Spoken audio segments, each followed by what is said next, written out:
The heavy silver teapot hit the dusty timber of the gallows platform with a sharp, metallic clang.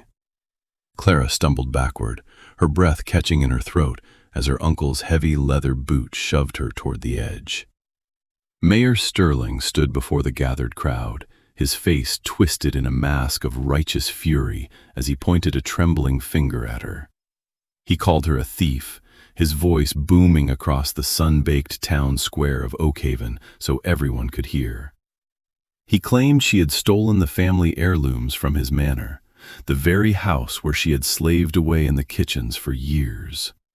The townspeople pressed closer, their eyes gleaming with the cruel hunger of a mob looking for a scapegoat. They did not see a grieving orphan.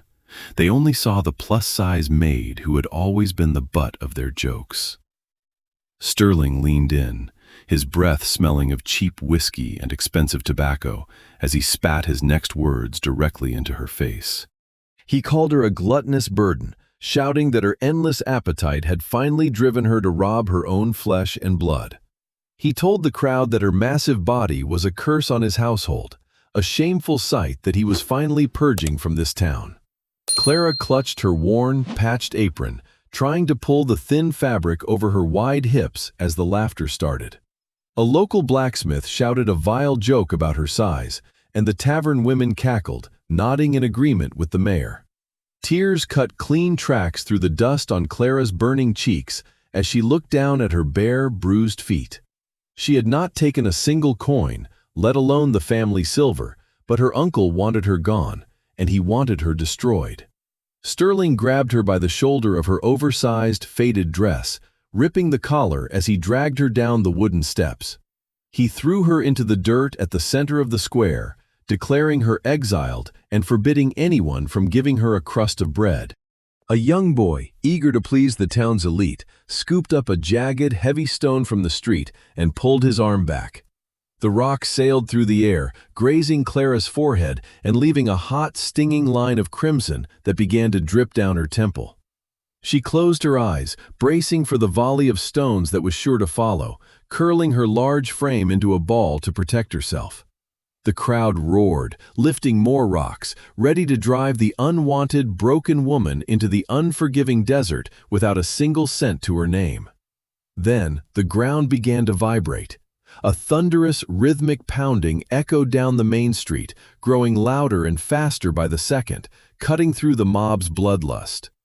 The crowd parted in absolute panic as a massive, coal-black stallion tore into the square, its hooves kicking up blinding clouds of choking dust. The rider pulled the reins with a harsh, practiced jerk, forcing the giant beast to slide to a halt directly between Clara and the angry mob. It was Silas Vance, the richest, most tight-lipped, and most feared rancher in the entire territory, had just thrown his shadow over her trembling body. His eyes were cold as winter ice under the wide brim of his black hat, his hand resting casually on the pearl handle of his holster. The mob instantly went silent, dropping their stones into the dirt as the sheer weight of Silas's presence suffocated the square. Silas looked down at Clara, his gaze lingering on the blood on her face and the raw pain in her wide, tear-filled eyes. A dangerous, quiet rumble started in his chest as he slowly turned his horse toward Mayor Sterling, who had suddenly turned pale. Silas reached into his heavy leather coat, pulling out a thick, yellowed piece of parchment sealed with official, heavy wax. Before we reveal the shocking words he whispered that changed her life forever, take a moment to subscribe to the channel and turn on notifications so you never miss a single chapter of this sweeping frontier romance. Silas unrolled the document with one hand, the sharp snap of the paper sounding like a gunshot in the dead silence of the square. He looked the mayor dead in the eye, his voice dropping to a low, lethal whisper that made the older man's knees visibly shake.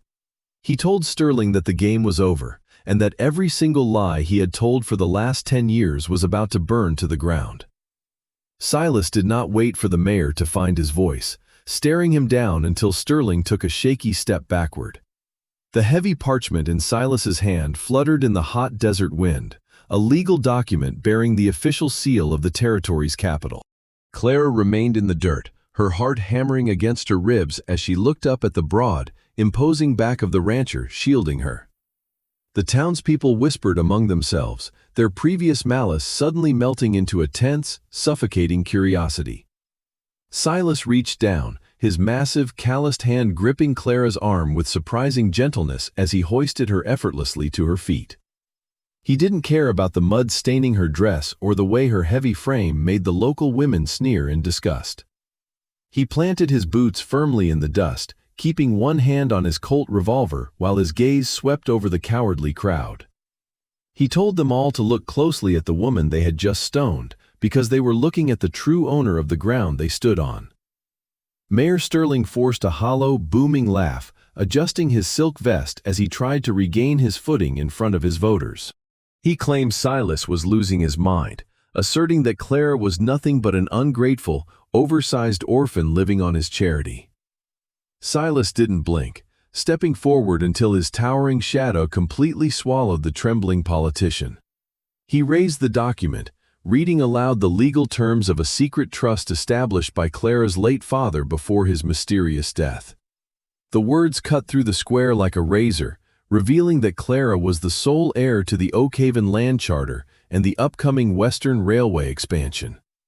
For 10 long years, Sterling had kept her in rags, using her labor and hiding her identity to pocket the massive timber and rail royalties. The townspeople gasped, looking from the wealthy mayor to the bruised, full-figured girl who had spent her youth scrubbing their floors. Clara felt the world spinning around her, her hands trembling as the truth of her father's love and her uncle's betrayal finally came to light. She remembered the endless nights in the chilly attic of the manor, shivering under a single blanket while her stomach growled with hunger. She remembered how her aunt would lock the pantry doors, claiming a girl of Clara's massive size didn't need to waste the family's food. Every cruel remark about her weight, every extra hour of heavy lifting, had been a deliberate attempt by her uncle to break her spirit entirely. Sterling had wanted her too broken, too ashamed of her own body, to ever question why she was treated like a slave instead of a daughter. When she grew older and began asking questions about her father's old ledgers, the mayor decided it was time to orchestrate her public ruin. He had placed his own silver teapot in her small canvas bag, waiting for the perfect market day to stage the theft and exile her forever. But as Sterling looked into the cold, unyielding eyes of Silas Vance, he knew his decade-long deception had just hit an iron wall.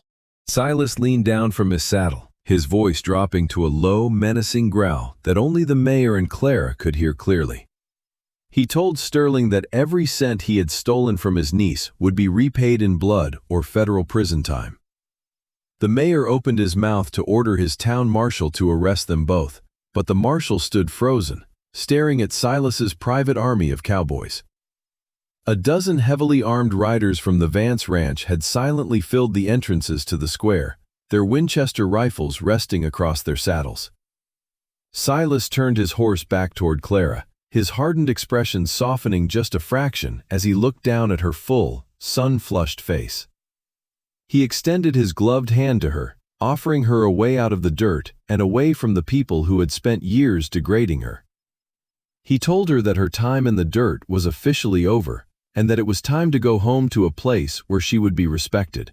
Clara hesitated for a single second, acutely aware of her tattered dress and the heavy, soft weight that made her move more slowly than others. But when Silas took her hand, his grip was firm, steady, and filled with a fierce protection she had never experienced in her entire life. He pulled her up behind his saddle, her ample curves pressing against his back as he turned his stallion away from the stunned town of Oakhaven. The black stallion moved at a steady, rhythmic trot, carrying them far beyond the outer borders of Oakhaven and into the open valley. Clara held tightly to Silas's broad waist, her heart still hammering against her ribs as the wind whipped her tangled hair. She kept her eyes glued to the dust rising from the trail, feeling a deep, heavy ache in her chest as the adrenaline began to fade. Every bounce of the saddle made her acutely aware of her large body, and she worried her weight was straining the powerful horse beneath them. Silas seemed to feel her tense up, because he reached back with one large hand, patting her knee to reassure her without uttering a word. They rode for nearly an hour in a silence broken only by the rhythmic thud of hooves and the distant, lonely cry of a hawk. As they crossed a narrow wooden bridge, Clara's mind raced back to a stormy evening just 3 weeks ago, on the edge of the Vance territory. She had been sent by her uncle to deliver a heavy basket of laundry to an isolated cabin near the northern ridge. The sky had turned an angry, bruised purple, and a sudden summer flash flood had transformed the dry creek into a roaring torrent of mud. As Clara had hurried along the high bank, a high-pitched, terrified scream had pierced through the booming thunder. She had dropped the heavy basket and run toward the sound, finding a small boy clinging desperately to a rotted tree root above the rising water. It was little Toby, Silas's 7-year-old son, who had wandered off from the ranch borders while chasing a stray hound. The mud beneath the boy's tiny hands was rapidly dissolving, and the violent current below was filled with jagged rocks and broken timber. Clara hadn't hesitated, throwing herself onto her stomach in the wet clay, ignoring the sharp stones cutting into her knees and elbows. Her full-figured frame and natural physical strength became her greatest asset as she anchored her weight against a solid boulder. She had stretched her long arm down into the ravine, her fingers straining until she managed to grab Toby by the collar of his denim jacket. The boy had sobbed, his small body slick with mud, but Clara had pulled with everything she had, her heavy muscles straining under the pressure. With a final desperate heave, she had dragged Toby up onto the grass just seconds before the tree roots snapped and vanished into the flood. She had wrapped her large arms around the shivering boy, holding him close to her warm, ample chest to shield him from the pelting rain.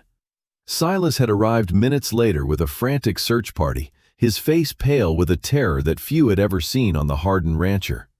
When he saw his son safe in Clara's arms, he had frozen, staring at the mud-stained, heavy girl who had risked her life for his child.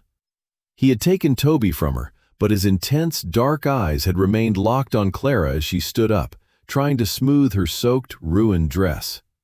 She had merely offered a small, tired nod before slipping away into the darkness, expecting nothing and asking for no reward. But Silas Vance was not a man who forgot a debt, especially when it concerned the life of his only living relative.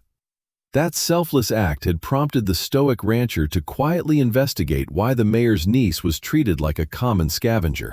His search had led him straight to the regional land registry, where he uncovered the sickening depth of Mayor Sterling's decade-long theft. Now, as the iron gates of the massive Vance estate loomed ahead, Clara realized her quiet act of mercy had completely rewritten her destiny. Silas steered the horse through the grand entrance, passing rows of perfectly manicured white fences and vast, rolling green pastures. Dozens of sleek, expensive cattle grazed in the distance, and the main ranch house stood tall and proud against the backdrop of the mountains. He brought the stallion to a gentle halt right in front of the wide, shaded porch, where several ranch hands stood waiting. Silas dismounted first, then turned around to help Clara down, his hands bracing firmly against her soft, wide waist to guide her safely to the ground. He didn't pull away quickly. Instead, he looked down at her face, his gaze steady and filled with a quiet, undeniable reverence that made her breath catch. He told her that she was completely safe here, and that no one on this land would ever treat her with anything less than total respect. Silas guided Clara up the wide timber steps of the porch, his hand resting firmly against the small of her back as she walked. The heavy oak front door swung open, revealing a grand entryway filled with polished mahogany furniture and warm, glowing oil lamps. Clara stood on the threshold, suddenly very conscious of the mud drying on her bare feet and the tattered hem of her oversized dress. She took a small step backward, her full hips brushing against the doorframe as she tried to avoid stepping onto the beautiful woven rug. Silas noticed her hesitation, stepping in front of her to block her view of the grand hallway as he looked down with a soft, serious expression. He told her that every inch of this house was open to her and that she would never have to stand at a back door again. He called for Mrs. Gable, the elderly housekeeper, who came scurrying out of the massive kitchen with a bundle of thick, clean towels. The old woman did not gasp or sneer at Clara's dusty, full-figured appearance. Instead, she offered a warm smile and a gentle bow of her head. Mrs. Gable led Clara up a wide, sweeping staircase to a magnificent guest bedroom that looked out over the vast, rolling pastures of the valley. A large porcelain tub filled with steaming, lavender-scented water stood in the center of the room, a luxury Clara had only ever seen from a distance. Clara sank into the warm water, letting out a long, shuddering sigh as the physical and emotional exhaustion of the day finally washed away. She washed the dried blood from her forehead and the dust from her thick hair, marveling at the rich soap that lathered against her soft skin. When she stepped out of the tub and wrapped herself in a plush cotton robe, she found a simple, clean linen dress laid out on the bed. The dress was loose, but as she pulled it over her wide shoulders, she realized it accommodated her ample curves without pinching or pulling. She walked over to the vanity mirror, staring at her reflection for the first time in years without hearing her aunt's cruel voice mocking her size. Her skin was flushed from the heat, and her soft, full face possessed a natural, striking beauty that had been buried under years of neglect. A quiet knock at the door broke her trance, and Mrs. Gable informed her that Mr. Vance was waiting for her downstairs in the study. Clara descended the stairs slowly, her hand sliding along the smooth banister as her heart fluttered with a nervous, electric anticipation. She found Silas sitting behind a massive desk covered in ledgers, a half-empty glass of amber whiskey resting near his right hand. He stood up immediately when she entered, his dark eyes sweeping over her fresh appearance with an intense, unblinking focus that made her cheeks burn. He gestured to a large, comfortable leather armchair across from him, waiting until she was fully settled before he spoke. He leaned back against the edge of his desk, crossing his powerful arms over his chest as he looked out the window at the setting sun. He told her that the legal battle ahead would be ugly, as her uncle would not give up her inheritance without a desperate, dirty fight. He explained that Sterling would try to use her size, her lack of education, and her forced isolation to claim she was unfit to manage the property. Silas stepped closer, his voice dropping to that low, resonant rumble that sent a pleasant, warm shiver straight down Clara's spine. He looked her dead in the eye, asking her flat out if she trusted him enough to let him handle the wolves waiting for her in Oakhaven. He promised that if she stayed under his roof as his protected guest, he would dismantle her uncle's empire piece by piece until justice was served. Clara looked at his rugged face, seeing nothing but absolute sincerity and a fierce, unyielding devotion in the lines of his jaw. She nodded her head, her voice a soft but steady whisper as she told him that she had never felt safer than she did right now. Silas reached down, taking her soft hand in his large, calloused palm and pressing a gentle, lingering kiss to the back of her knuckles. He told her to rest well tonight, because tomorrow the entire territory would find out exactly what happens when someone tries to break a Vance. Early the next morning, the crushing weight of Silas Vance's wrath hit the town of Oakhaven like a sudden winter blizzard. By sunrise, 3 of Silas's toughest trail bosses stood at the main water valve on the northern ridge, turning the massive iron wheels until the flow completely stopped. The timber mills owned by Mayor Sterling ground to a screeching, dusty halt as the water power feeding their massive blades dried up into a muddy trickle.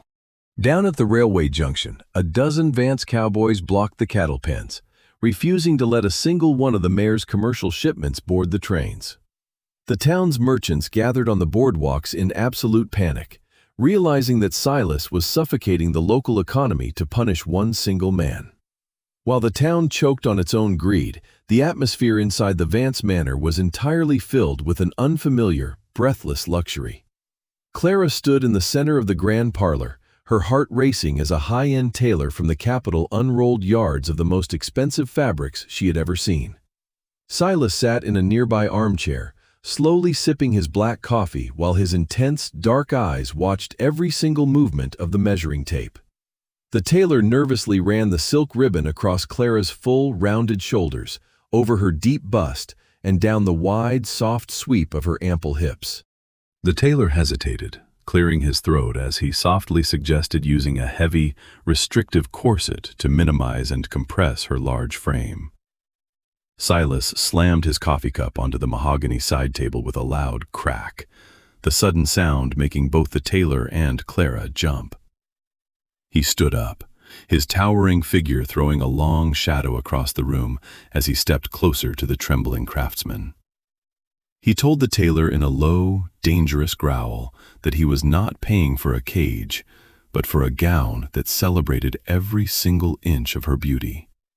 He pointed to a bolt of deep, midnight blue velvet, ordering the man to cut it loose, flowing, and perfectly tailored to honor Clara's natural curves. Clara clutched her hands together, a warm, overwhelming wave of emotion rushing through her chest at his fierce, protective words. For her entire life, she had been told to hide her body, to starve herself, and to feel ashamed of the heavy space she occupied in the world. But as Silas looked at her, his eyes didn't hold a single trace of judgment. They held a deep, burning hunger and absolute admiration. 2 days later, the tailor delivered the finished gown, and Mrs. Gable helped Clara drape the heavy, luxurious velvet over her full figure. The fabric clung beautifully to her deep neckline, cinching gently at her natural waist before cascading down in rich, shimmering folds over her wide hips. Clara looked into the full-length mirror and gasped, a tear slipping down her cheek as she saw a stunning, powerful woman staring back at her.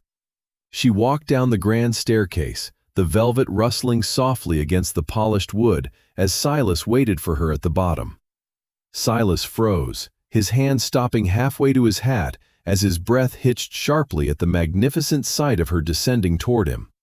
He stepped forward, his large hands reaching out to gently cup her soft, flushed face, his thumbs brushing away the single tear on her cheek. He whispered that she was the most beautiful sight he had ever seen on this frontier, and that it was time to show the town who she really was.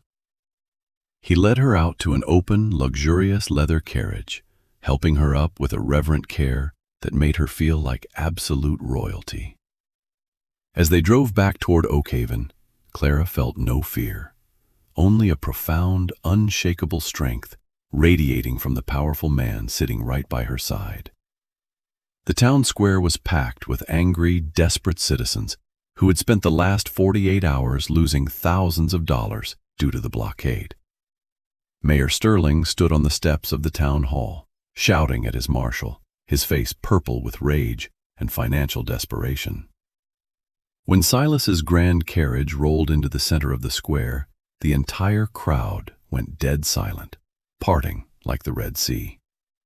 Clara stepped out of the carriage, her midnight blue velvet gown catching the brilliant afternoon sun, her full-figured beauty radiating absolute authority.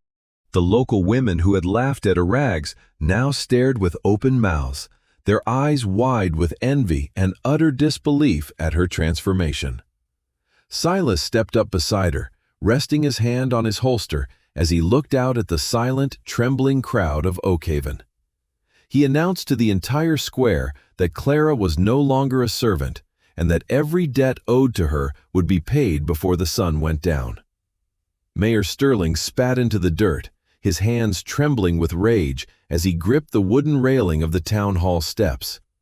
He screamed that Silas had no right to freeze the town's commerce, calling Clara a fraudulent thief who belonged in a cell. The corrupt town marshal finally drew his revolver, stepping forward with 3 hired deputies to enforce the mayor's desperate orders. Before the marshal could even raise his barrel, a sharp, deafening crack echoed from the roof of the Oakhaven Bank. A bullet bit into the dirt an inch from the marshal's boot, kicking up a small cloud of dust that made the lawman freeze in his tracks. Silas didn't even flinch, his hand remaining steady on his holster as he looked up at his snipers positioned across the surrounding roofs. He told the marshal that any man who drew a weapon against Clara would be dead before his shell hit the ground.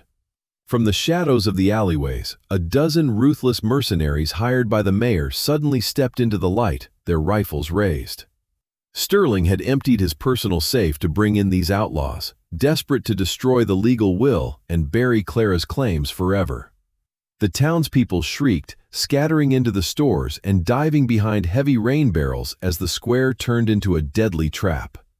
Silas reacted with lethal speed, throwing his heavy arm around Clara's waist and pulling her behind the iron-reinforced carriage. He drew his twin Colts in a single, fluid motion, the heavy iron roaring as he opened fire on the approaching mercenaries. Two of the hired killers dropped into the dust instantly, their weapons clattering against the dry timber boardwalk. Vance's loyal cowboys poured into the square from every side, their Winchester rifles spitting continuous fire into the mayor's men. The air grew thick with gray, choking gun smoke, the deafening noise of the frontier shootout rattling the glass windows of every shop. Clara pressed her back against the carriage wheel, her full frame trembling but her mind remaining sharp and focused amidst the chaos. She spotted a mercenary creeping up along the side of the carriage, his shotgun aimed directly at Silas's unprotected back. Without a thought for her own safety, Clara grabbed a heavy iron hitching weight resting by the boardwalk and swung it with all her might. The heavy iron connected with the outlaw's jaw with a sickening crunch, sending him crashing into the dirt, completely unconscious. Silas spun around at the sound, his eyes widening slightly as he saw the unconscious killer and the fierce determination on Clara's face. A dark, proud smile touched his lips for a fraction of a second before he turned back to finish the remaining threats. The shootout was over in less than 5 minutes, leaving the mayor's hired muscle either dead, wounded, or fleeing into the desert. The town marshal threw his badge into the dirt, raising his hands in absolute surrender as Silas's men surrounded him with loaded rifles. Silas walked slowly through the drifting smoke, his boots crunching on the spent brass casings littering the Oakhaven Square. He reached the steps where Mayor Sterling stood paralyzed with fear, his expensive silk suit covered in white dust and soot. Silas grabbed the older man by his velvet collar, dragging him down the steps and forcing him onto his knees right in front of Clara. He told the ruined politician to look up at the woman he had wronged, because his reign of greed was officially dead and buried. Sterling looked up at his niece, his face pale as he realized he had lost his money, his power, and his freedom in a single afternoon.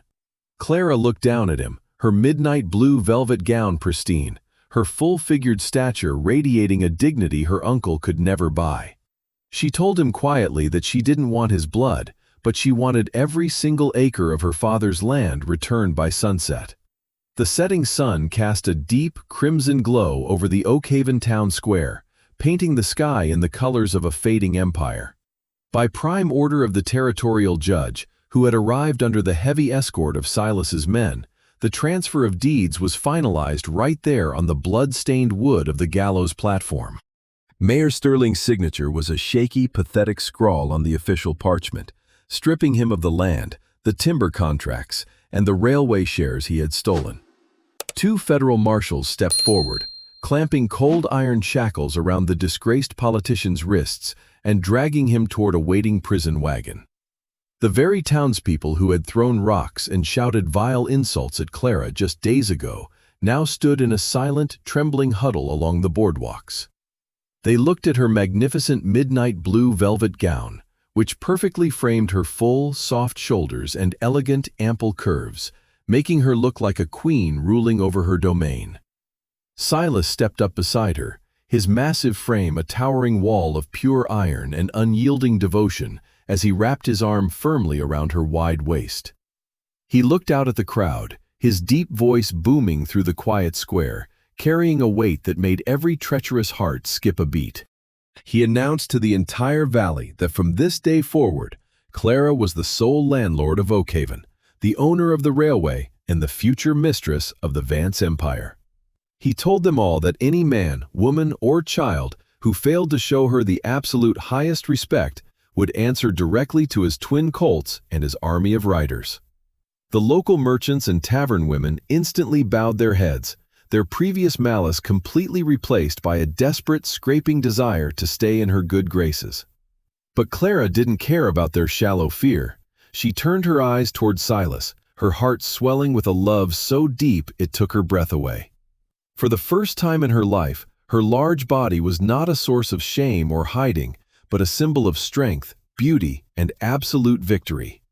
Silas leaned down, his rough beard brushing against her flushed cheek as he whispered that he loved every single piece of her, and that his heart would belong to her until the day he died. He pulled her into a deep, passionate kiss right there in the center of the frontier square, cementing her triumph before the eyes of the entire world. What do you think of Clara's ultimate revenge? Would you have shown mercy to the townspeople who turned their backs on her? Or would you have driven them into the desert just like her uncle tried to do? Let us know your thoughts in the comments below, and don't forget to like this video if you believe justice always finds its way on the frontier.